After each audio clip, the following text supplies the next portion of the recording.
It isn't easy growing a business or building a brand. You can do all the good work in the world, but no one will know about it if no one is shouting about it. So, how do you stand out from the crowd? That's what we're looking into in this episode of the Place North podcast. I'm your host, Julia Hatmaker, editor of Place Northwest, and today we're tackling all things marketing. Joining me, I have two experts. The first is Katrina Davis, Director of Communications and Culture at multidisciplinary engineering company Civic Engineers. Katrina, you've had a diverse marketing background so far. Not only have you worked for Civic, but you've also worked for NHS, the firefighters, and even professional footballers, right? That's right. Thanks very much. It's great to be here. Yeah, welcome to the podcast. And joining Katrina and myself is Dino Moutsopoulos, who's the managing partner of commercial at Place North, who also has a very diverse marketing background. It's not just property, right, Dino? No. I used to work in the music industry. Oh, very exciting stuff. So we are in good hands today, and we're going to focus on three key points. What is good marketing? How does this fit in with major events like MIPIM and UK Reeve? And then what is next in marketing trends? So let's just go ahead and get started. What is good marketing? Katrina, start us off. Well, I'd start off by saying I think it's a lot broader than just marketing. I think it's the whole communications mix, of which marketing is one part. I think ultimately it's about the reputation of the business that you work for. So if you take Civic Engineers, our communications mix is everything from media relations to the online platforms, to events, to sponsorships, strategic partnerships, and also I'd throw into that mix about internal communications as well. Okay, so it's all about reputation. How does that fit in with how you've been seeing the marketing world, Dino? Indeed, I mean, reputation is key, isn't it? And I think if you're looking at it in the round, you'll look at your people, you'll look at your brand, what it stands for, where it's seen, how it's portrayed. So I think it's always been a full marketing mix that makes companies work. And I think what's really interesting about what you guys have talked about is you kind of alluded to the fact that it is bespoke and it is definitely custom to the business. You can't just do like, this works for everyone, here you go. It has to be scaled to the company specifically. Yeah, I think it's got to be scaled on a number of levels. I mean, there's the obvious scaling in terms of budget, size of business. We're an SME, for example, so we're going to have our ability to do things, and the budget we have is going to be very different to some of the larger, national multidisciplinaries, global multidisciplinaries. Yeah, at Place, we work with a lot of different sized companies in different positions in their sort of life cycle. And I think marketing means a lot of different things to a lot of different people based on their budget, on their skill set, and on their sort of team size. I think seeing a lot at the moment of people wanting to have what they call hero brands or hero individuals that can face up businesses really well. But then how do you scale that? How do you make the most of that individual or those of that brand, of that service line? But then translate that into the wider business, especially if you're growing. We've been doing something similar here at Place for the past few years when, for example, we've introduced new things that we do for people. It's based on having the skill set in-house, and that then translates as the marketing of the business when you have lots more things that you can do that are useful to people, and how you communicate those. Yeah, and again, it goes back to that scalability, because sometimes a video works well for someone, but other times people are like, actually a podcast is really great for illustrating what we can do. Katrina, on scalability on that point. Yeah, so I mean, I think it follows on from Dino's point as well. It's about your values as a business and how strong your values are and what personality your business has too, because your ability to do podcasts and the video-based things is going to also be based around the people that you've got and their ability to do them. And you have some really people who are really good at talking, and you have some people within some businesses who find it really difficult. So I think you've got to go off where your strengths are in that area as well, and the people that you've got to work with. Yeah, so we're scaling it on terms of who we have available to kind of do the brand reputation side of things. Obviously, there's going to be a cost factor in there as well. One of the things I wanted to get into, though, is the relationship between business development and marketing, because already, Katrina, you said it's about reputation. So it does feel like they feed into each other. Is that right? You're both nodding your heads, which is great. So Katrina, I'm going to have you start us off on that one. I think they are totally linked. They overlap. For example, we've got one of my colleagues, our head of client integration, covers all things BD. We work together all the time. I can't do my job without her. It comes down to, if you look at business development and targeting, what sectors are you targeting? Who do you want to talk to? Developing your target list. So we've got target lists of, the companies we want to get to, who are the people within the companies. So then, if we develop those from a BD perspective, then when it comes to the comms, when I'm looking at events, private dinners, podcasts, round tables, you use those lists as the basis of they're the people that you want to talk to. So they're the people that you would naturally invite. So I don't think you can pull the two apart. No, and nor would you want to. I mean, ultimately, marketing is about communicating, and communicating is about delivering a message, and that's probably to sell the business. I've been selling sponsorship for 23 years, and the word selling is something that people don't particularly like to hear, but it's what we do every day in everything that we do. So when we turn up to an event and we shake somebody's hand, we're selling the business. We're selling a product line. So BD, marketing, communications, PR, above the line, below the line, all the different terms, they're all communications and they're all part of the mix.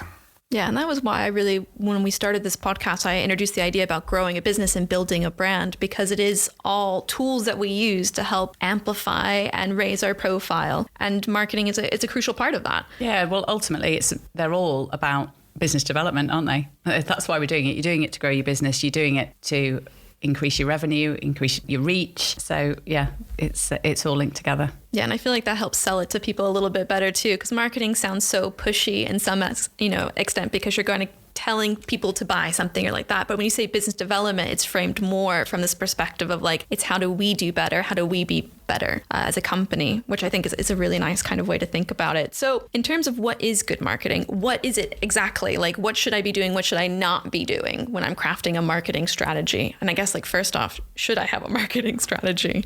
Clearly you should. Yeah, okay.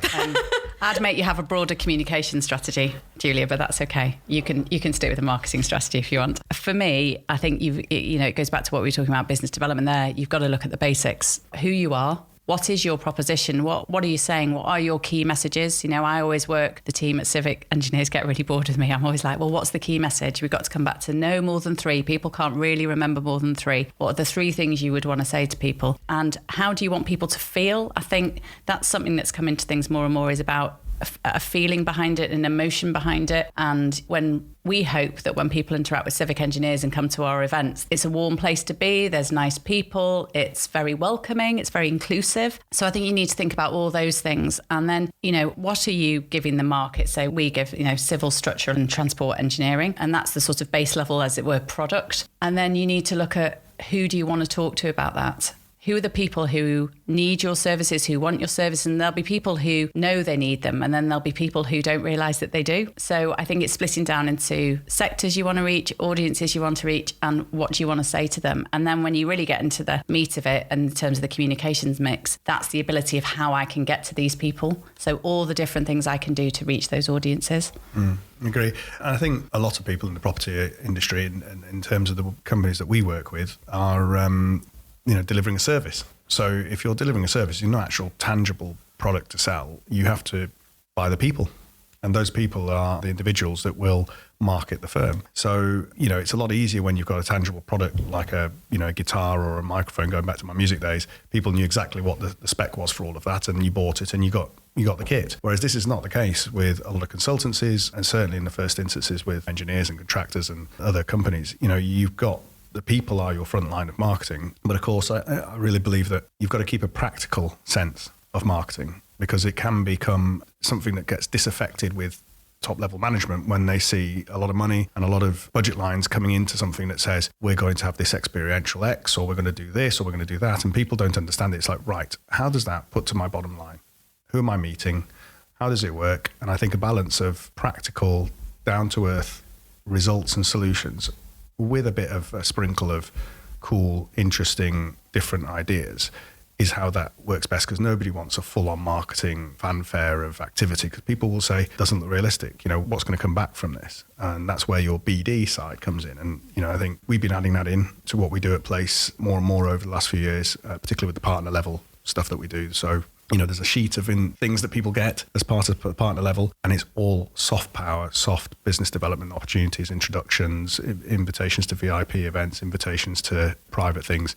That's where the chief execs, the MDs, the directors, the people that can make big decisions about big business get to meet the other people doing exactly the same. But you only get there if we know you are active and doing good work. And that's through your marketing. So it is all very, very interlinked. I think it also comes back down to it goes back to the bit we were talking about earlier about values and personality, because you could go off and do something, and if it jars with your values or it jars with who you are as a business, it becomes obvious very, very quickly. Because it is about, like you say, it's about people's experience of meeting the people then within the business and having the conversations. And on our side of things, the sort of technical excellence around engineering is a given these days. So it's all the other bits that make a business different and talking about those. And if I could come back on that, it's quite interesting because although, and this is me sort of giving you sort of example of what I've just said, which is essentially the people are important, but your people can't be everywhere all the time. So then for what backs them up? What's speaking about the company when the individuals aren't in the room, when there isn't a conference on that they can go to and network? So it is about the people, but it's also about what people think of the company's brand before they meet the individual.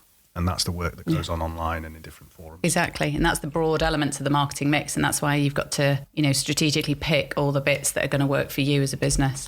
So it sounds like upfront, I need to do a lot of soul searching, and I need to find out, who am I? Who are my team? What's my assets? What kind of messages I'm trying to get out there? Who needs to hear those messages? I need to make sure my strategy is diverse, that it's got practical with real easy to find results. And then it's also going to have a little sprinkle, to quote you, Dino, a sprinkle of soft power elements to help with that kind of relationship building and brand establishment of an identity. I think you also, Julie, need to get yourself a really good comms person. Yes. And also think about, and I think this is really important for people, where that comms person sits in the business. Because the other thing is that your reputation is so key. If you look at some of the valuations of really big businesses and things, there's quite a proportion of it comes from the perceived reputation of that business. And, you can watch people's businesses fall over by just someone saying the wrong thing in a 10-second snapshot and things. But I think, it's really important to place communications and marketing at the right level within the business so that whoever is responsible for delivering on it really understands the strategy, really understands what the business development goals are, and also really knows the individuals within it who are going to be the spokespeople and take part in all the communications activities. Because if you don't know them and you don't know their personalities and their abilities and their strengths, it's very difficult to do your job. Yeah, and I would add to that not only does that person need to sit at the right level within the business structure, but I suppose if they're already at that position, then the board understand the value of the communications, because there's no point putting somebody good in the role and saying, listen to them, if you don't give them the budget and the freedom to make the decisions that they see as the right ones to make for the business profile. So inevitably these things are superpowered by bigger budgets, or you have to feel creative when your budgets are slimmer. So lots of things can be done. We might come onto it later about social media and doing it yourself, but there are different ways of doing things and different sort of methods. It strikes me that we've talked a lot about strategy and planning ahead rather than just kind of, making a marketing statement at spur of the moment kind of situation. So how important is kind of looking at a year as a whole and plotting out a strategy that way versus doing immediate responses to whatever comes your way at that time? I think we all try and plan ahead as much as we can. It depends how your budget cycles work. But I think one of the most challenging things as we came out of COVID, and I don't know if you agree with this, Dino, is that all of a sudden, there were your established events and you established things within the calendar. And then all of a sudden there was this massive influx of new events and massive increased competition for your budget. If you look at, I know we're going to move on to it, the emergence of UK Reef versus MIPIM and all the debate around that. And so I think that you can plan so far, but there are always going to be things that pop up within your budgetary year that you need to be agile enough to take advantage of if they really fit with your brand and your values. And I always try and be, I'm always really open to hearing about new things and taking advantage of the opportunities that arise. Because otherwise, I think if you stay and you just think, well, I'm only doing that for the year and that's that, you're going to miss out on quite a bit. Yeah, I'd agree. I mean, there is always going to be something that comes up that wasn't planned for in life. And so, a savvy, individual will keep some budget aside for those sorts of opportunities. Look at next year. you can see things that are coming next year. So we're going to have a Greater Manchester mayoral election. We're going to have a general election. This will yield, stuff that people will do, and you might want to reposition your business depending on, what you think is going to happen in those periods next year. So I agree with you. I think you should always have something for responsive marketing, but planning ahead will probably save you time and money and effort and give you, as we've always tried with our clients, is to give people touch points all the way through the year, all the time, by booking early. Do it late, you're not saving anything. I think the planning ahead really builds those long-term strategic partnerships. We've got a few people we work with, obviously Place North, Place Northwest, or one of them that does really build that relationship that then you reap huge benefits from. Yeah, I think it's just people buy from people, and if you can give people the opportunity to do things that they didn't know they could do because they've come out of the woodwork or something new has come up, then I think people will assess it on that basis. But I think by and large, a marketing strategy, a comm strategy should be underpinned and linked to a business plan, obviously. And business plans change, and so therefore the marketing changes. And I think don't be afraid to give something a shot and say, that didn't work.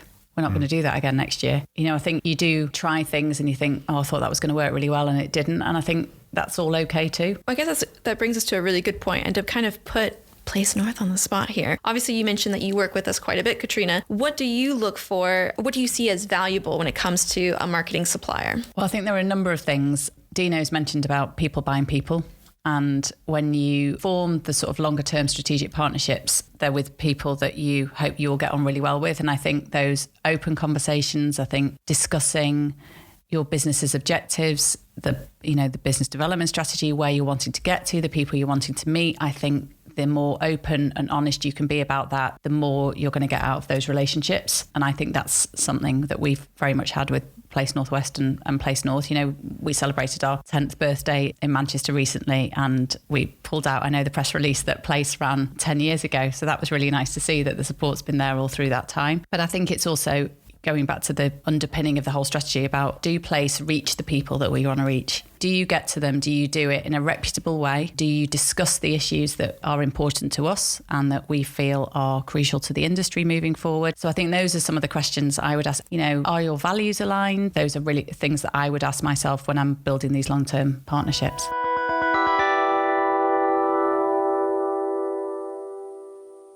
So we've talked a little bit about what makes for a good marketing strategy. So now I want to bring that strategy in person and talk about what that looks like when it comes to some of these major property events. So like MIPIM, for instance, or UK Reef. So what is a good way to maximize your brand's profile at an event such as this? Like, what should be your marketing strategy for these kinds of events? Katrina, I'm going to make you keep starting us out here. No, it's fine. 2 words, sweat it. Particularly for us as an SME.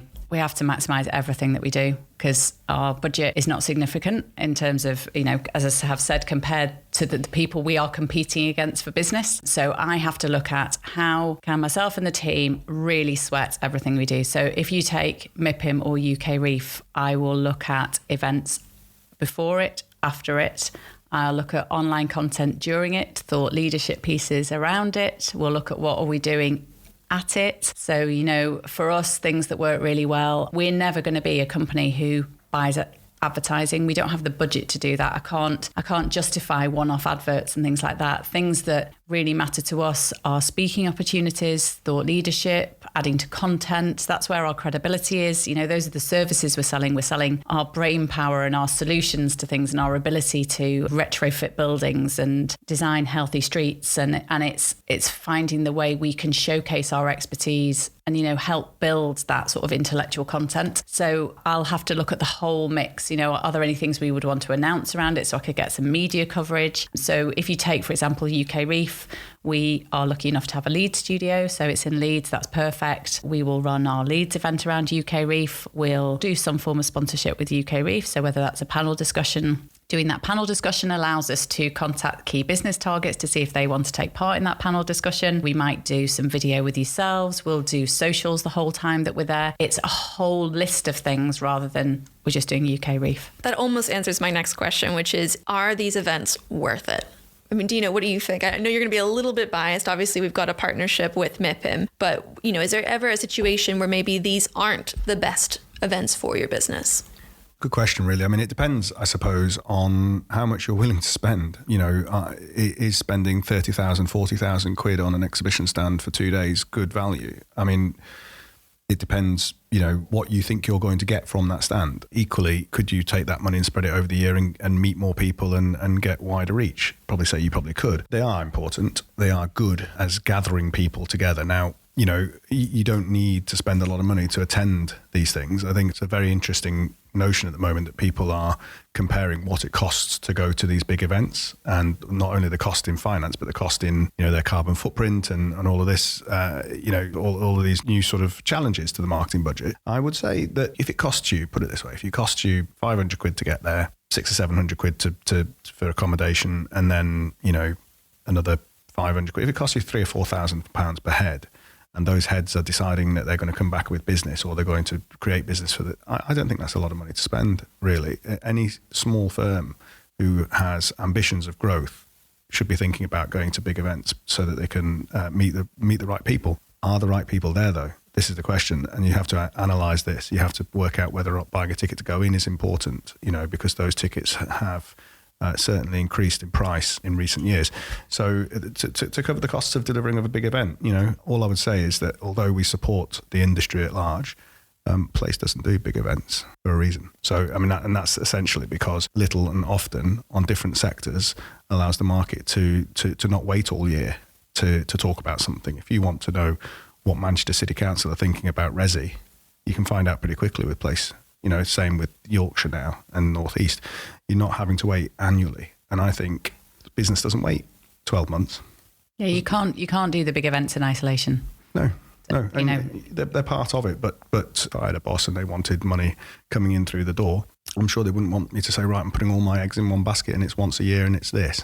I'm sure that wouldn't wash. No, I completely agree with you. I think there is merit to having a presence at those things, but I think it's being smart about it. Mm-hmm. And that's when you do look at going back to the strategic partnerships and things about things like delegations. So who's going, for example, the Manchester delegation that goes to MIPIM that's gone to UK Reef, that's, you can join those and then you have access to different BD targets through there.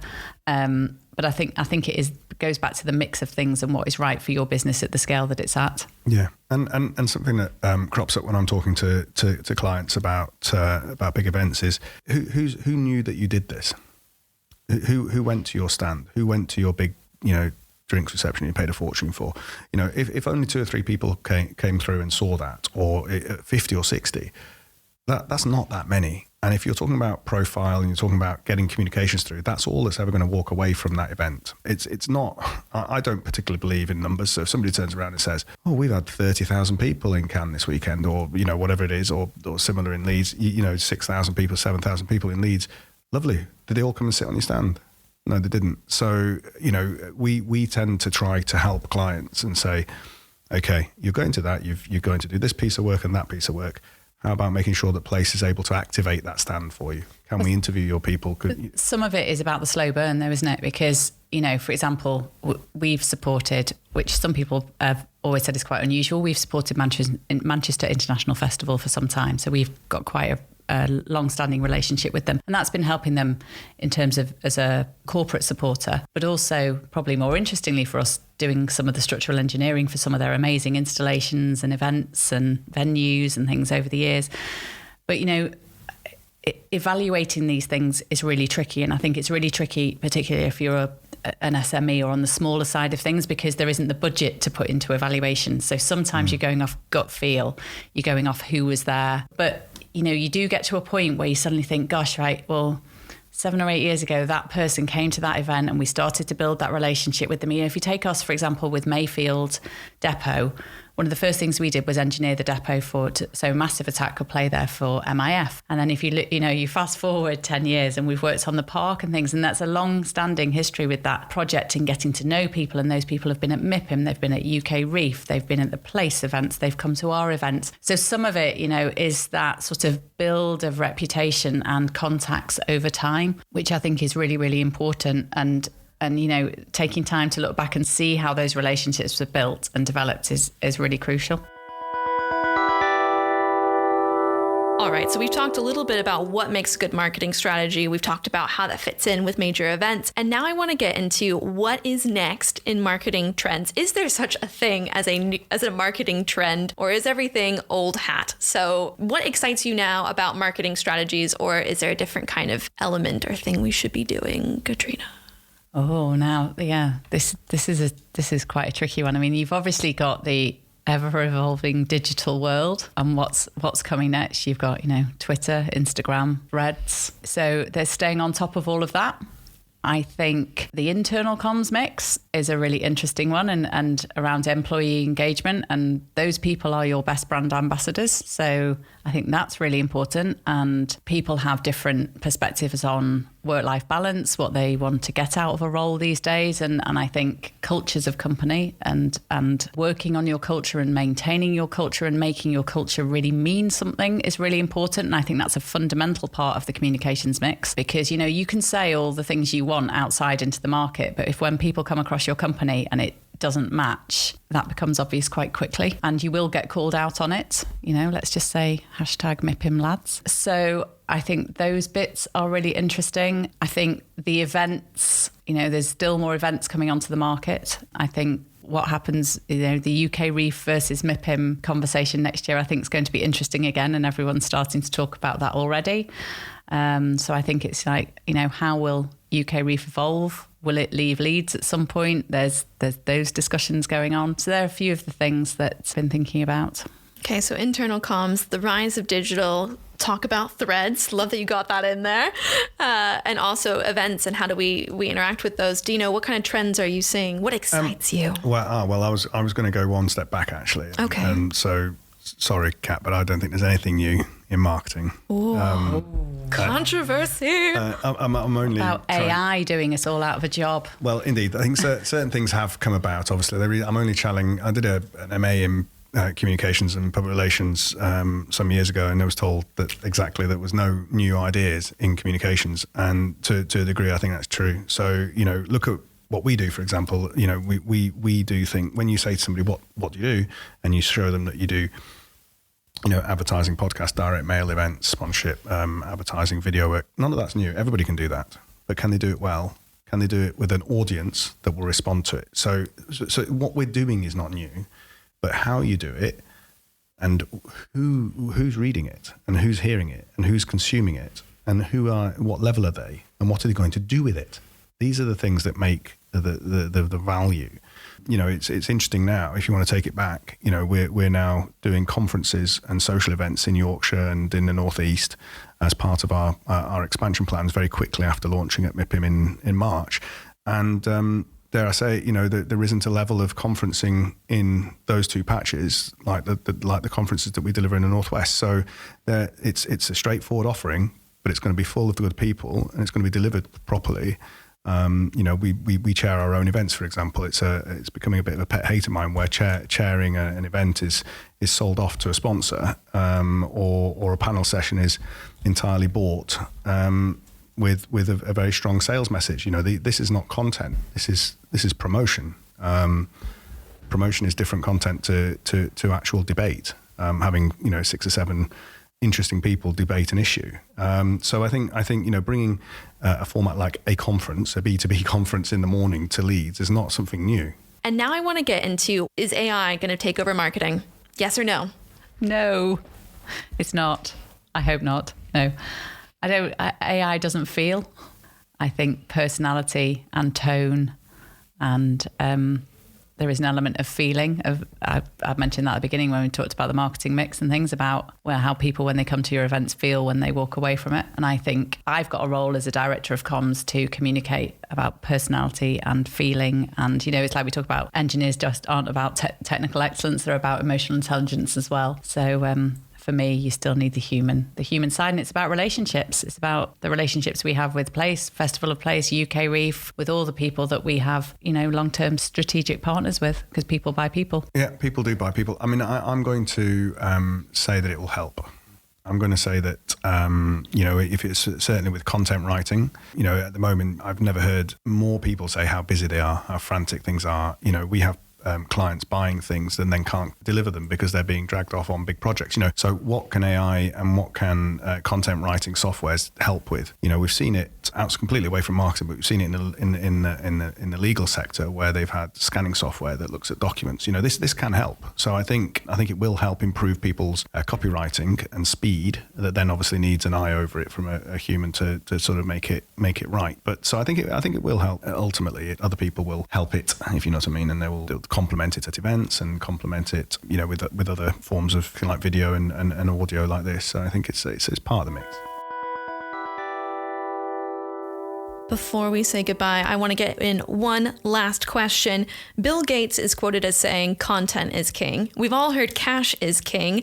Last question for you guys. Final thought. What is king? Dino. Convenience is king.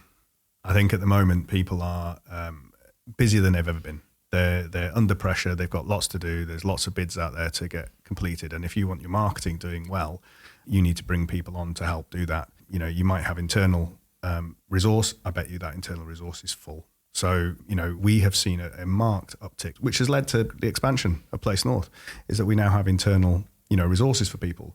So, let us write it. Let us video it. Let us, help the copywriting. These are all things that are going to make your life more convenient.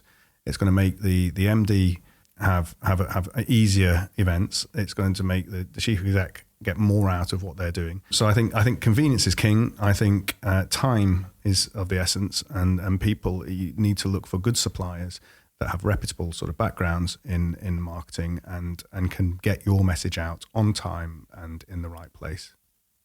Katrina, what is king? I think authenticity is king. I think it's making sure you know who you are, what you want to say, and making sure you say it in a way that's understandable and has some personality to it and brings your values to life. Thank you guys. That has been so informative. I feel like I got like marketing session 101 under my belt now. So Dino, Katrina, thank you for joining us on the podcast today. Thank you. It's been great fun. Cheers.